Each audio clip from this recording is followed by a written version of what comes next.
So in this lecture, we're going to kind of continue what we started. We're looking for ways to find the derivative of a function that are easier than using the definition. And the definition's great.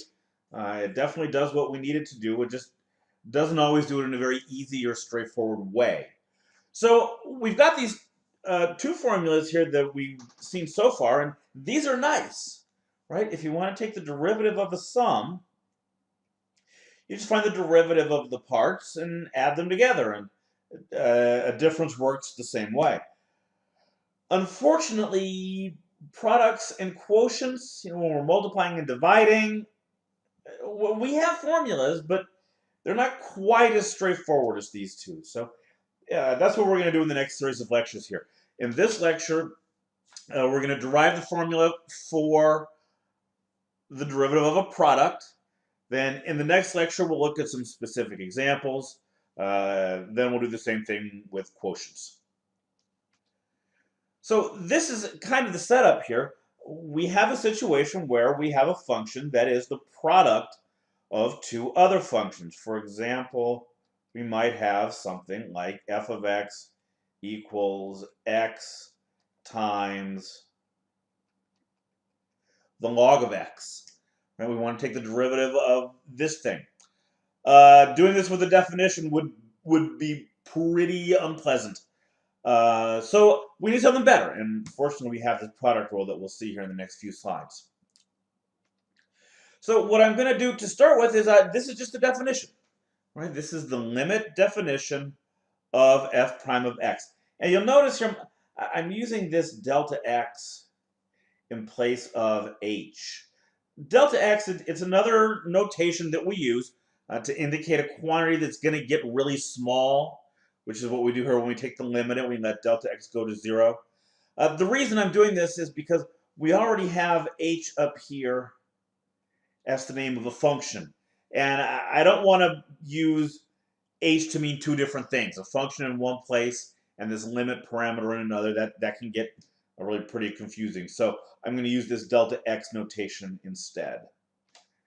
So my next step is just substitution, right? F of x is equal to g times h, and f of x plus delta x is equal to g of x plus delta x times h of x plus delta x. It's just a substitution step.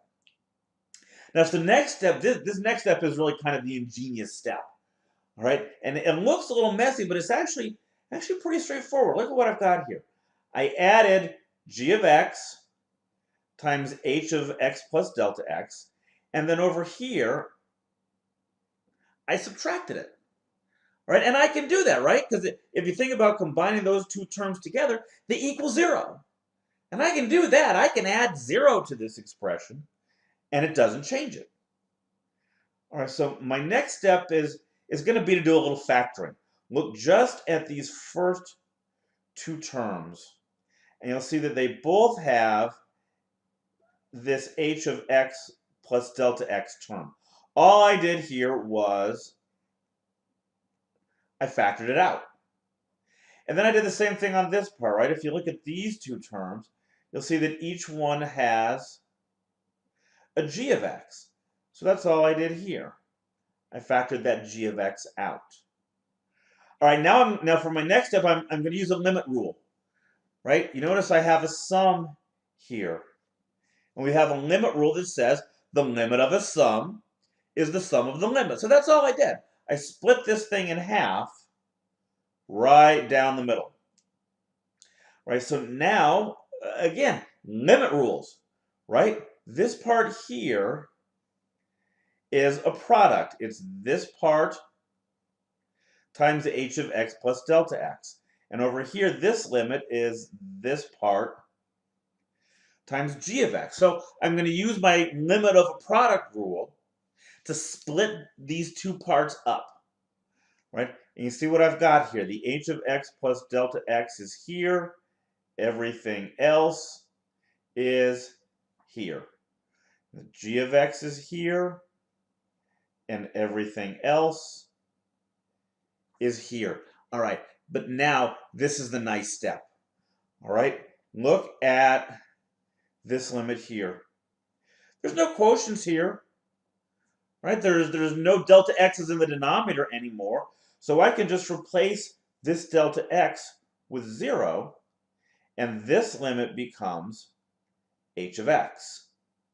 Now this limit here, if you look closely, you'll see this is just the definition of the derivative.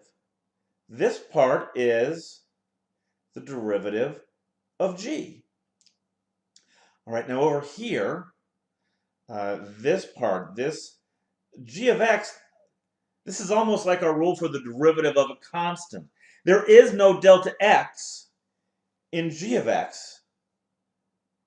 So this limit is just g of x. And this expression here, again, if you look closely, you'll see this is just the derivative of h. So this is h prime of x. And there's my formula. Right, there's my formula. And I took out all of the intermediate steps, right, so you could just see the final result here.